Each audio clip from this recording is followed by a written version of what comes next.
Lisa Hayes woke up before her alarm. The sun had not yet risen over the Alaskan mountains, but something felt different about this morning. She had spent 10 years in the Marine Corps as a sniper before trading her rifle for hiking boots. Now, she worked as a wilderness guide, taking rich tourists through some of the most dangerous terrain on Earth.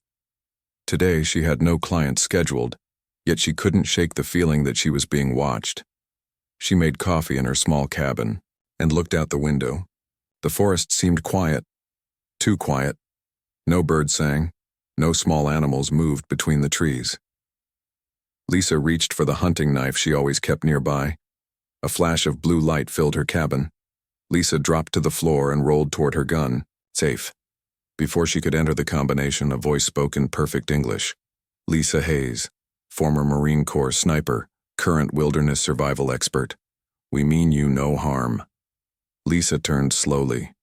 In the middle of her cabin stood what looked like a hologram of a tall, thin being. Its skin was pale blue with markings that shifted like clouds.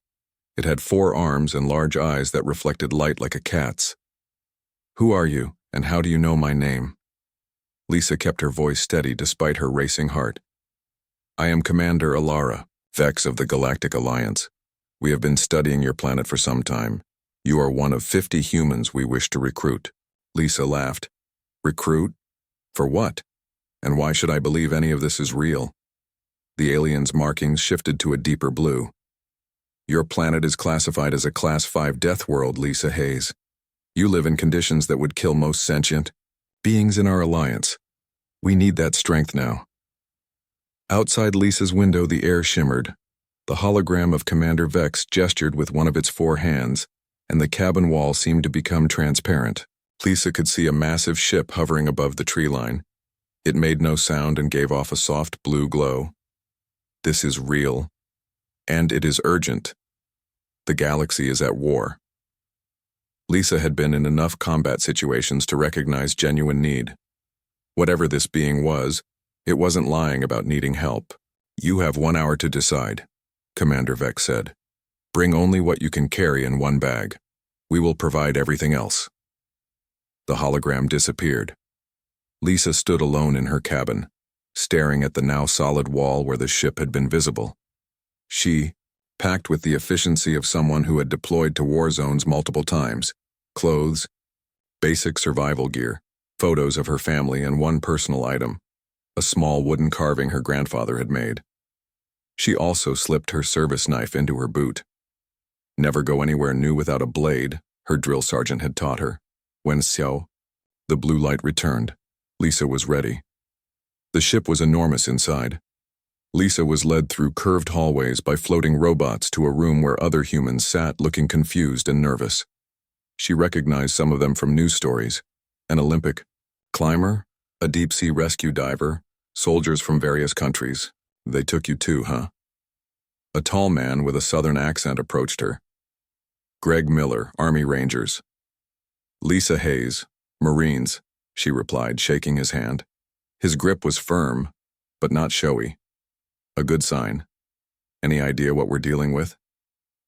Greg asked. Before Lisa could answer, a door slid open. Commander Vex entered, followed by 3 other alien species. One looked like a moving rock formation with glowing cracks. Another had features similar to an octopus but walked upright. The third was covered in what looked like golden fur with 6 limbs. Welcome, humans, Commander Vex said. The commander's voice came from everywhere and nowhere at once. You are now aboard the Alliance vessel Starseeker. We are currently in orbit around your planet. A window opened in the wall, showing Earth from space. Several people gasped. A few cursed. Lisa felt her stomach tighten but kept her face neutral. You were all selected because you represent the best of what your species offers, Commander Vex continued. Strength, adaptability, and most importantly, the ability to survive in conditions others find impossible. The rock-like alien stepped forward. When it spoke, its voice sounded like gravel being crushed. I am Science Officer Grax. Your planet is what we classify as a death world. High gravity, extreme temperature variations, aggressive predators, natural disasters, and dangerous microorganisms. Most Alliance species would die within days on your world. The golden-furred alien made a sound like bells ringing. Yet you not only survive, you thrive. You explore your deepest oceans and highest mountains for fun. You run great distances voluntarily. You expose yourselves to extreme temperatures because you enjoy the sensation. Lisa looked around at her fellow humans. They did seem like an unusual group, all physically fit, all with experience in extreme environments. The woman next to her had climbed Everest without oxygen. The man across the room had the weathered look of someone who had spent years at sea. Commander Vex moved to the center of the room. The Alliance faces an enemy called the Hive Collective. They are a species that shares one mind across billions of bodies. They do not value individual life and reproduce rapidly. Our conventional forces are losing ground. Images appeared on the walls, strange ships shaped like insects attacking worlds Lisa couldn't recognize. Cities burning, alien races fleeing. We need warriors who understand survival against overwhelming odds, Commander Vex said. Your planet has shaped you into exactly what we need. A young woman with burn scars on her arms stood up. You're asking us to fight your war? What's in it? For Earth? Commander Vex's markings shifted to a dark purple. If the Hive Collective continues its expansion, they will reach your solar system within 50 of your years. They do not negotiate. They do not show mercy. They consume all resources and move on. The octopus-like alien added, If you help us, stop them now, your world remains safe and gains Alliance protection, plus access to technologies centuries beyond your current development. Lisa studied the aliens carefully. She had interrogated prisoners in Afghanistan and could usually tell when someone was holding back information. These aliens were definitely not telling the whole truth. You've done this before, haven't you? She asked. Recruited from other Deathworlds? The four aliens exchanged glances. Commander Vex's markings briefly flashed red before returning to blue. Yes, the commander admitted. Earth is the seventh world we have approached. The situation is more desperate than we have revealed. Greg stood beside Lisa. What happened to the others? Commander Vex's voice became softer. They helped turn the tide in critical battles. But the war continues. What Commander Vex didn't say, what Lisa could read in the alien's careful phrasing, was that something had gone wrong with the previous recruits. An older man with a weathered face spoke up from the back of the room. You're not giving us a choice, are you? If we say no, the Hive still comes for Earth eventually. That is correct, Alan Weber, said Commander Vex. Though we would never force you to serve. Those who decline will be returned to Earth with no memory of this encounter. Lisa caught Greg's eye. They both recognized the implicit threat. Help willingly or have your mind altered. I'm in, Lisa said, stepping forward. But I want full disclosure from now on. No more half-truths. Commander Vex's markings shifted to a bright blue. Agreed. Welcome to the Galactic Alliance, Lisa Hayes. Training begins tomorrow. As the other, humans made their decisions. Lisa looked back at the image of Earth. She wondered if she would ever see it again, and what exactly the Alliance wasn't telling them about the previous 6 Deathworld species. Whatever it was, she had a feeling they were all about to find out the hard way. Lisa felt as if her bones were made of lead. She lay on the cold metal floor of the training room trying to catch her breath. Around her, the other human recruits were in similar states of exhaustion. 3 weeks of Alliance training had pushed them all to their limits and beyond. On your feet, Deathworlders, called Training Officer Krell. The methane-breathing insectoid stood 8 feet tall with 4 arms and compound eyes that reflected light in rainbow patterns. Though his translator made his voice sound flat, Lisa could tell he was enjoying their suffering. Greg Miller offered Lisa his hand and pulled her up. His face was covered in sweat, but he still managed to smile. Another fun day in space boot camp, he whispered. The training facility orbited a neutron star in a distant part of the galaxy. The humans had been divided into squads of 10, each with their own specialties. Lisa's squad included Greg, the former Army Ranger, Olivia Martinez, who had been an Olympic athlete specializing in extreme climate marathons, and Daniel Patel, a quiet paramedic who had survived 3 years working in a war zone. "Today we test your adaptability," Krell announced. "The chamber will simulate atmospheric conditions from different worlds. You will complete the obstacle course regardless of environment changes." Lisa glanced at her teammates. They had learned quickly that the Alliance was fascinated by human endurance. While most Alliance species evolved in stable, gentle environments, humans came from a planet with wildly varying conditions. What the aliens saw as extraordinary, the humans considered normal. The first simulation began. The air became thin and cold, similar to high mountain conditions on Earth. The humans adjusted quickly, controlling their breathing as they climbed metal walls and swung across gaps.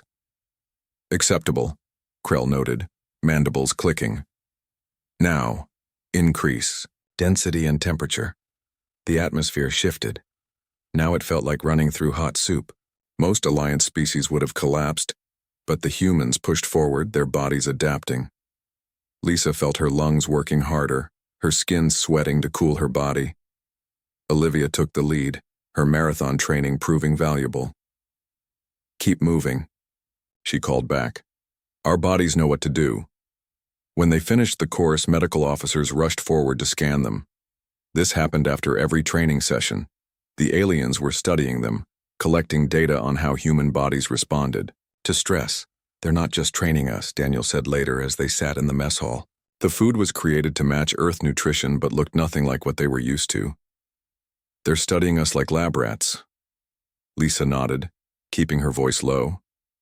"Notice how they're always comparing our results to previous data? They must have information from the other Deathworld species." Greg leaned in. "I've been talking to the maintenance crews. Apparently the last recruits were some kind of reptilian species. Strong, but they couldn't handle rapid temperature changes like we can." "And the ones before them?" Olivia asked. "No one will say," Greg replied. "But I heard one of the medical officers mention containment protocols when they didn't know I was listening." Daniel pushed his food around his plate. "Yesterday, I treated Krell for a minor injury. While in the medical bay, I saw classified files about human biology. They're especially interested in our ability to keep fighting when injured." Lisa thought about this. On their 3rd day of training, she had broken 3 fingers during combat exercises. The medical staff had been shocked when she reset them herself and continued fighting. What had seemed normal to her had amazed the aliens. After dinner, Commander Vex called Lisa to the command center. The blue aliens' skin patterns were shifting rapidly, a sign Lisa had learned meant excitement or stress. "Your squad's performance exceeds expectations," Commander Vex said, "especially your recovery rates." Lisa stood at attention. "Thank you, Commander. We're adapting to your training methods." "That's precisely what impresses us." The commander moved to a display showing human vital signs during exercises. Most species reach their limits and stop. Humans reach their limits and then push beyond them. Lisa saw an opening for information. "How did the previous Deathworld recruits perform in comparison?" Commander Vex's skin patterns froze momentarily. Each species had different strengths. The Draconids from Epsilon 9 had superior strength but lacked your adaptability. The Meraki from HD 8552 had excellent sensory perception, but couldn't match your endurance. "And what happened to them once the war was over?" Lisa asked. The commander turned away. "Most returned to their worlds with Alliance technology as payment. Some chose to stay and serve in our forces." Lisa knew a partial truth when she heard one. "Most? Some? What about the others?" Commander Vex's patterns shifted to deep purple. "Some species proved difficult to reintegrate after combat exposure. The Alliance Council made necessary decisions for galactic security." A chill ran down Lisa's spine. Before she could ask more questions, alarms blared throughout the station. "Battle stations," announced a voice over the speakers.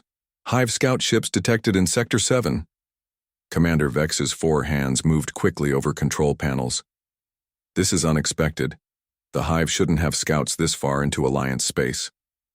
The commander turned to Lisa. "Return to your squad. This may be a drill or it may be real combat. Either way, I want to see how humans respond." Lisa hurried back to the barracks where her squad was already gearing up. Alliance combat suits had been modified to fit human bodies, with extra reinforcement at the joints and enhanced cooling systems. "What's happening?" Greg asked as he checked his weapon, a pulse rifle designed for human hands. "Not sure," Lisa replied, "but I think we're about to get our first look at the enemy." Daniel distributed medical kits. "Just remember our training, and watch out for each other." The squad formed up and moved toward the hangar bay where transport ships waited. Other alien species were also preparing for battle, but Lisa noticed they kept their distance from the humans. "They're afraid of us," Olivia whispered. "Have you noticed? The way they watch us when they think we're not looking?" Lisa had noticed. The Alliance soldiers treated humans with a mixture of respect and caution, like dangerous animals that might turn on their handlers. As they boarded the transport ship, Lisa caught sight of Commander Vex speaking with Science Officer Grax. The rock-like alien seemed agitated, its glowing cracks pulsing rapidly. "The humans are not ready for combat," Grax was saying, unaware that Lisa could hear. "The psychological evaluation profiles show concerning parallels to the Draconid response patterns." Commander Vex's skin flashed red briefly. "We have no choice. The hive advance is accelerating. Besides, humans have shown remarkable control compared to the previous subjects. Until they discover what really happened to the others," Grax replied. "Remember the Meraki rebellion?" Lisa pretended not to hear as she boarded the ship. Her mind was racing. What had happened to these other species? What rebellion? She needed to share this information with her squad, but now was not the time. The transport ship's engines hummed to life. Through the viewport, Lisa could see the stars. Somewhere out there, the hive was waiting for them. "Ready for some action?" Greg asked, checking his suit's seals one last time. Lisa nodded, but her thoughts were elsewhere. The Alliance was hiding something important about the fate of the previous Deathworld recruits, and she was determined to find out what it was before. The same thing happened to humans. The ship lurched forward into the darkness of space, carrying them toward their first battle and, Lisa suspected, toward answers they might not want to find. The transport ship shook as it entered the atmosphere of the moon. Lisa gripped her harness tighter and looked at the faces of her squad members. None showed fear, only focus. After 3 months of intense training, they were about to face the hive for the first time. "Listen up," Lisa said. "Commander Vex says this moon has low gravity and a toxic atmosphere. Our suits will protect us, but the Alliance soldiers will be slower due to their heavier protective gear." Greg checked his weapon again. "What's the mission?" "The hive has taken over a mining colony. They're using the resources to build more ships. We need to shut it down and rescue any survivors." The ship landed with a jolt. The doors opened and immediately Lisa could see the difference between the humans and the Alliance soldiers. While the alien troops moved carefully in their bulky environmental suits, the humans needed only basic breathing apparatus. Their Earth-evolved lungs could filter toxins that would kill other species instantly. "Stay together," Lisa ordered as they exited the ship. "Remember our training." The landscape was alien, purple-tinted rocks and strange crystal formations that reflected light in disorienting patterns. In the distance, the mining facility was visible, a collection of domed structures connected by tubes. Black smoke rose from one section. "Squad 2, take the right flank," ordered the Alliance commander, a reptilian creature named Zorax. "Human squad, hold position until—" He didn't finish his sentence. A blast from the mining facility hit the ground near them, sending Alliance soldiers flying. The low gravity made the explosion's effects worse, tossing bodies higher and farther. Lisa made a quick decision. "Forget holding position. Daniel, help the wounded. The rest of you follow me." Without waiting for approval, Lisa led her squad forward, using the crystal formations as cover. The Alliance commanders shouted after them, but Lisa knew they had to act fast. In the low gravity, the humans could move much quicker than expected, leaping between cover in long, graceful bounds. "They don't expect us to come from below," Lisa told her team as they reached a cliff face that the Alliance troops couldn't approach due to gravitational sensitivity. "We'll use their assumptions against them." They began to climb. On Earth, this cliff would have been challenging. In the lower gravity, they scaled it with ease. I'm picking up heat signatures, Olivia said, checking her scanner. Looks like 15, maybe 20 hive drones at the main entrance. Lisa nodded. Greg, got any ideas for a distraction? Greg grinned and pointed to some mining equipment nearby. Those plasma drills might make a nice boom if we overload them. Do it, Lisa ordered. Daniel, stay hidden and be ready for casualties. Olivia, you're with me. Greg set up the improvised explosives while Lisa and Olivia positioned themselves above the main entrance. The hive drones were unlike anything Lisa had seen before, insect-like creatures with multiple limbs and glowing organs visible through transparent sections of their exoskeletons. They moved in perfect coordination as if controlled by a single mind. Ready? Greg's voice came through the comm. Now, Lisa replied. The explosion was bigger than expected in the low gravity. It lifted several hive drones completely off the ground, their limbs flailing. In the confusion, Lisa and Olivia dropped from above, using the gravity to their advantage to land softly behind the remaining drones. The fight was brief, but brutal. Lisa fired her pulse rifle with precision, hitting the glowing organs that seemed to be the creature's weak points. Olivia moved like water, dodging the drones' attacks with ease, using their own strength against them. When the Alliance troops finally arrived, they found the humans already inside the facility. You disobeyed direct orders, Commander Zorax hissed. We saw an opportunity and took it, Lisa replied calmly. That's what you recruited us for, right? Creative problem solving? The commander's scales flattened in annoyance. Clear the rest of the facility. We'll discuss your methods later. Inside, they found more hive drones protecting something in the central chamber. The battle was harder here in enclosed spaces, but the humans adapted quickly. Greg repurposed mining tools as weapons. Daniel discovered that certain chemicals in the medical bay could temporarily paralyze the drones. Olivia used the low gravity to execute attacks from impossible angles. When they finally reached the central chamber, they discovered what the hive was protecting, a communication array linked directly to their main fleet. We need to access this, Lisa said. It could have valuable intelligence. Daniel connected his tablet to the alien technology. I'm picking up transmissions there. They're talking about humans. Everyone gathered around as Daniel played the intercepted message. The sounds were like insects clicking and buzzing, but the translation matrix converted it to words. Earth origin specimens demonstrate unusual combat adaptability. Classification upgraded to predator species. Extreme caution advised. Genetic. Samples priority for Queen. Compare to previous Deathworld captures. Lisa and Greg exchanged looks. Previous captures? Greg asked. They've encountered other Deathworld species? Before they could discuss further, Commander Vex's voice came through their comms. Human squad, return to extraction point immediately. The hive is sending reinforcements. They collected what data they could and made their way back. As they ran through the facility, Lisa noticed something strange in one of the side rooms. Containment units similar to the ones on the Alliance ships, but these contained biological samples labeled in hive language. Hold on, she said, stopping briefly. Daniel, can you read any of this? Daniel scanned the labels with his translator. These are genetic samples from the other Deathworld species. The Draconids, the Meraki, and 4 others I don't recognize. Why would the hive have these? Olivia asked. Same reason the Alliance studies us, Lisa replied grimly. They want to understand what makes us effective fighters. A distant explosion shook the facility. We need to move, Greg urged. Back at the extraction point, the Alliance commanders were already loading wounded onto the ships. Lisa reported what they'd found, but Commander Vex seemed more interested in their combat performance than the genetic samples.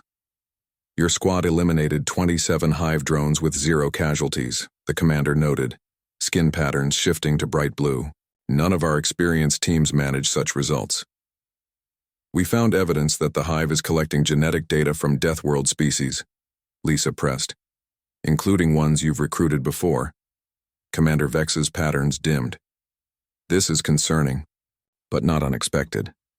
The hive adapts by incorporating useful traits from other species. Just like you study us after each mission? Daniel asked pointedly. The commander's patterns flashed red briefly. Our research is for tactical purposes only, to help us understand how to better utilize your natural abilities. Lisa wasn't convinced. During the fight, she had noticed how the Alliance soldiers watched the humans with a mixture of awe and fear. The way they kept their distance even during the extraction. Something wasn't right.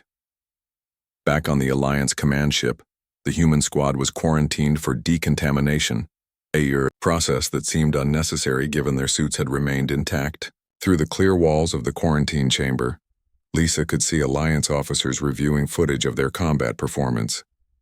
They're not just afraid of the hive, she whispered to her squad. They're afraid of us. Olivia nodded. Did you see how those hive drones called us predator species? I think the Alliance sees us the same way. Greg leaned closer. We need to find out what happened to the other Deathworld recruits, before we end up the same way. Lisa watched as medical officers prepared to take blood samples from them. Her mind raced with questions. What was the Alliance really planning? What had happened during the Meraki rebellion she'd overheard mentioned? And most importantly, what would happen to humans once the war was over? As the medical officers approached, Lisa made a decision. They needed answers, and they needed them soon. Because she was starting to suspect that in this war between aliens, humans might not be allies to either side. They might just be weapons to be used and then discarded. 2 weeks after their first combat mission, Lisa's squad had earned a reputation among the Alliance forces. The humans were effective, but unpredictable. They ignored protocols when better options presented themselves. They improvised weapons and tactics that shocked even veteran Alliance commanders. Most concerning to the Alliance leadership was how quickly the humans had bonded, not just with each other, but with the support staff from other species.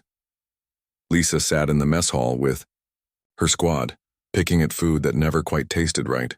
They were scheduled for a high-risk mission the next day, destroying a hive staging area deep in enemy territory.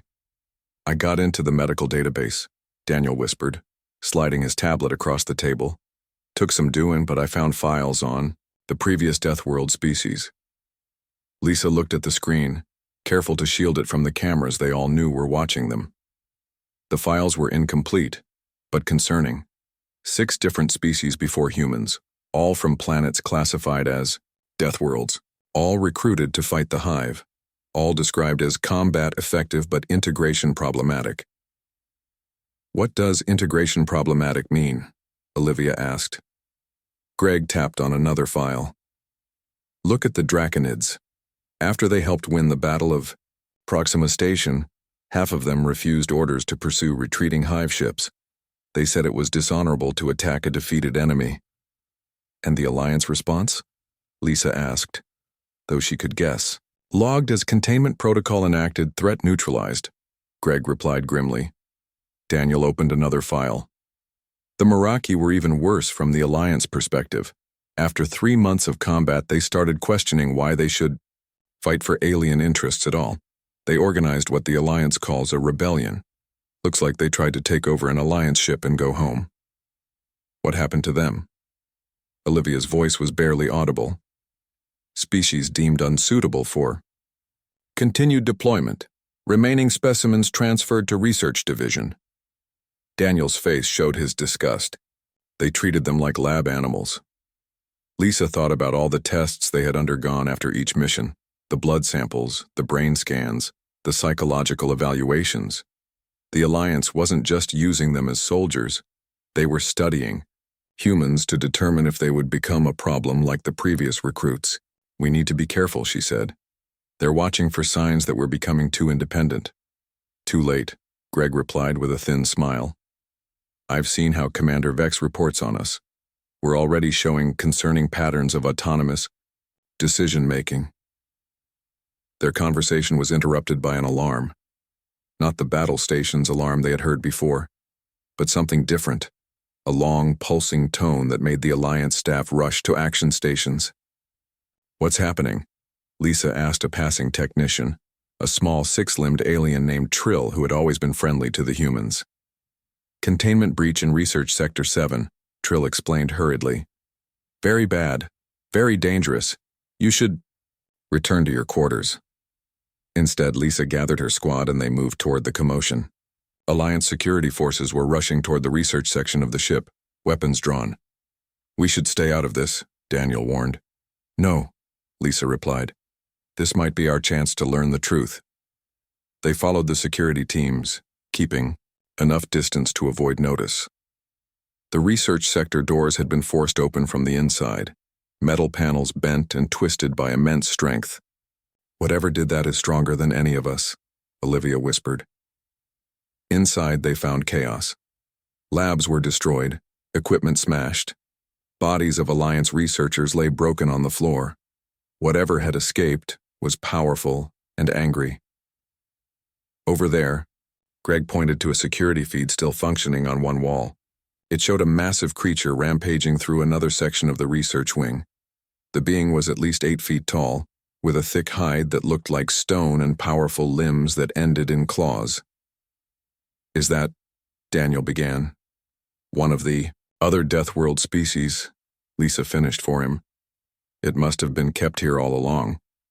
The security feed showed Alliance forces cornering the creature in a dead-end corridor. Instead of surrendering, it fought with terrible fury, tossing armored security officers aside like toys. We need to get down there, Lisa decided suddenly. Are you crazy? Greg asked. That thing is killing everyone it sees. It's not a thing, Lisa said firmly. It's a person from another world just like us. And it might be our only chance to learn the truth about what the Alliance plans for humans once the war is over. They used the emergency access tunnels to avoid security checkpoints. By the time they reached the corridor, the fight was over. The creature was trapped in a stasis field, frozen in mid-roar. Alliance medical teams were tending to the wounded security forces. Lisa noticed that Commander Vex was present, speaking urgently with Science Officer Grax. They stayed hidden and listened.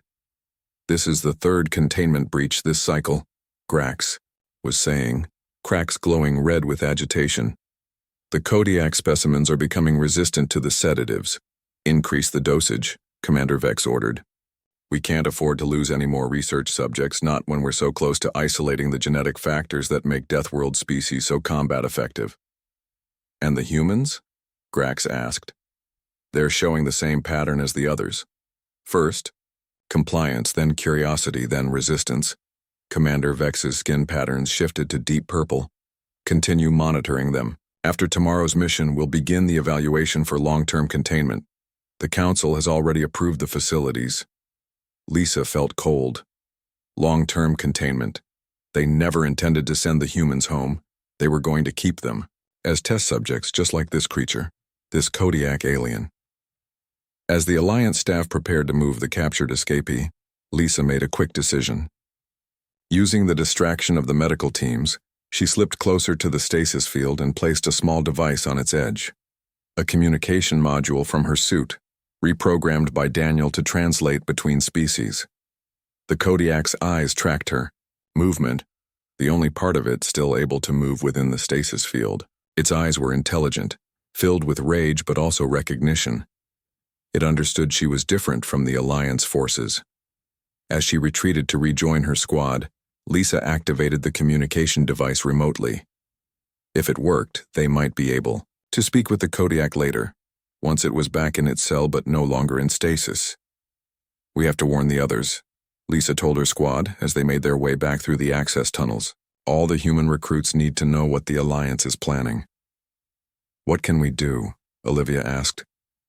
We're in deep space, surrounded by their forces on their ships. Greg's face was grim. We do what humans have always done. We adapt, we survive, and we fight back. Daniel looked at his tablet where he had downloaded as much data as he could. According to these files, there are survivors from all 6 previous Deathworld species being held in research facilities across Alliance space. If we could reach them, we could form an alliance of our own, Lisa finished. Deathworlders united. As they reached their quarters, they began to plan. Tomorrow's mission against the Hive staging area would proceed as ordered, but with a new purpose. It wouldn't just be about defeating an enemy. It would be their first step toward freedom. Lisa looked at her squad, her friends, and felt a fierce pride. The Alliance had made a critical mistake.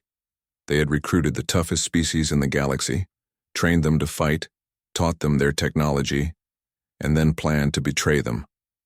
Every alien species was about to learn the same lesson about Deathworld recruits. They weren't just dangerous in battle. They were most dangerous when they had nothing left to lose. The hive staging area spread across an asteroid belt deep in contested space. Alliance ships moved into position, preparing for what they believed would be a standard operation. Lisa checked her equipment one last time as the transport prepared to launch. Her squad knew this mission was more than a military objective now. It was their chance for freedom. "Everyone clear on the plan?" she asked quietly. Greg, Daniel, and Olivia nodded. They had shared what they learned with the other human squads, who had all experienced the same suspicious tests and monitoring. All 50 humans were now part of their plan. "First, we complete the mission," Lisa reminded them. "We need the Alliance to believe everything is normal. Then we make our move." Commander Vex approached, skin patterns shifting with what Lisa now recognized as nervous energy. "This mission is crucial, Lisa Hayes. The Hive Queen herself may be present at this staging area." "We won't let you down, Commander," Lisa replied, keeping her voice steady despite her anger at the Alliance's betrayal.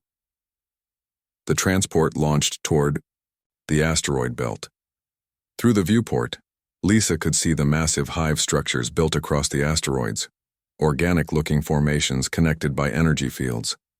Hive ships moved between them like insects, tending a colony.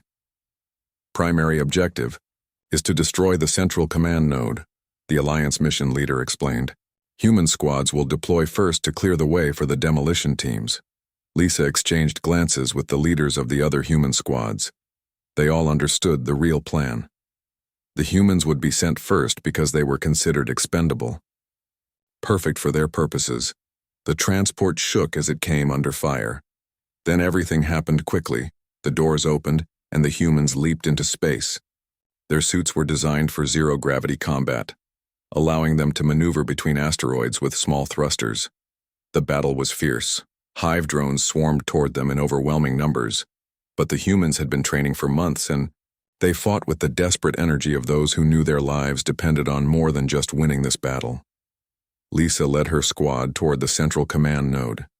They cut through hive defenses with practiced efficiency, using the tactics they had developed in training, tactics that even the Alliance commanders found unpredictable. "Command node in sight," Lisa reported over the comm, moving to secure the area. What the Alliance didn't know was that Daniel had modified their communication systems. His voice sounded normal to Alliance commanders, but the humans heard his real message: "Operation Freedom begins in 5 minutes." They reached the central node, a massive organic structure pulsing with energy. While Alliance forces believed they were setting explosives, Daniel was actually connecting to the hive communication system. "I need 2 minutes," he whispered to Lisa. She nodded and positioned her squad to defend him. The hive drones attacked in waves, sensing the threat to their command center. Greg and Olivia fought beside her, their movements perfectly coordinated. After months of training together, "I'm in," Daniel finally said. "Broadcasting now." The message they had prepared was being transmitted on all frequencies, in all languages they could program. A message to both the Hive and the Alliance. "Attention all forces. This is the Deathworld Coalition speaking. We propose an immediate ceasefire. We have critical information that affects all species in this conflict." On the Alliance command ship, Commander Vex watched in confusion as the battle suddenly paused. Hive forces stopped attacking. Human squads held their positions. "What is happening?" the commander demanded. "Why have they stopped fighting?" On the main view screen, an image appeared that shocked everyone on the bridge. Lisa Hayes stood in the Hive command center, but she wasn't alone. Next to her was a massive hive drone, larger than the others with more complex markings. "The Hive Queen." "This is Lisa Hayes of Earth," she said, her voice calm and clear. I speak now with the permission of the Hive Queen. We have discovered something that both the Alliance and the Hive need to know. Commander Vex's skin patterns flashed rapidly in alarm. Cut that transmission. Launch the backup attack force. But it was too late. Throughout Alliance space, the message was spreading. On thousands of ships and stations, beings of all species were watching. Both the Alliance leadership and the Hive Collective have been deceiving their people, Lisa continued. This war isn't about territory or resources. It's about fear of what's coming. Daniel stepped forward, displaying data on a holographic projection. We've analyzed both Alliance and Hive restricted communications. Both sides know about an approaching cosmic phenomenon, a massive energy wave that will hit this galaxy within 5 years. Both sides have been fighting to control the limited safe zones that will survive the wave. The Hive Queen made a series of clicking sounds which a translation device converted to words. The Alliance refused to share protection technology. They planned to save only their core worlds. Commander Vex couldn't deny it as the classified Alliance files appeared on screens across the fleet. The Alliance Council had known about the approaching wave for decades. The war with the Hive was never about stopping an invasion. It was about controlling the technology and resources needed to survive what was coming. But there's another way, Lisa said. While we were completing our mission, other human squads freed the remaining Deathworld species from Alliance research facilities. The view screen split to show other images. The massive rock-skinned Kodiak beings, reptilian draconids, and other species Lisa didn't recognize, all former captives now free. Each Deathworld species evolved to survive impossible conditions, Lisa explained. Together we've analyzed both Alliance and Hive technology and found a solution that could protect all worlds, not just a select few. The Kodiak representative spoke in a deep, rumbling voice. We Deathworlders understand survival against impossible odds. It is what our harsh planets taught us. We propose a new alliance, Lisa said. Not one species ruling over others, but equals working together. The Deathworld Coalition offers protection to any world that joins us, Alliance, Hive, or Independent. On the Alliance command ship, chaos erupted as the truth spread. Some officers tried to maintain order, but many turned to Commander Vex with questions. The commander's skin had turned a pale blue Lisa had never seen before, the color of defeat. "You don't understand what you've done," Commander Vex said quietly when communications were finally established with the Hive Command Center. "The Alliance Council will never accept this." "They don't have a choice," Lisa replied. "We control the Hive staging area now, and we've transmitted the protection plans to every world in both Alliance and Hive space. No one can keep this secret anymore." The Hive Queen moved forward. "My drones have already begun implementing the Deathworlder design on our colony worlds. It is efficient." In the days that followed, the galaxy changed. The Alliance Council tried to maintain control. But as the truth about the approaching energy wave spread, worlds began declaring support for the Deathworld Coalition. The Hive Collective, accustomed to adapting quickly, was already implementing the shared technology. A month later, Lisa stood on the observation deck of what had once been an Alliance flagship. Now it flew the symbol of the Coalition, 7 stars representing the 7 Deathworld species arranged in a protective circle. Greg joined her, looking out at the stars.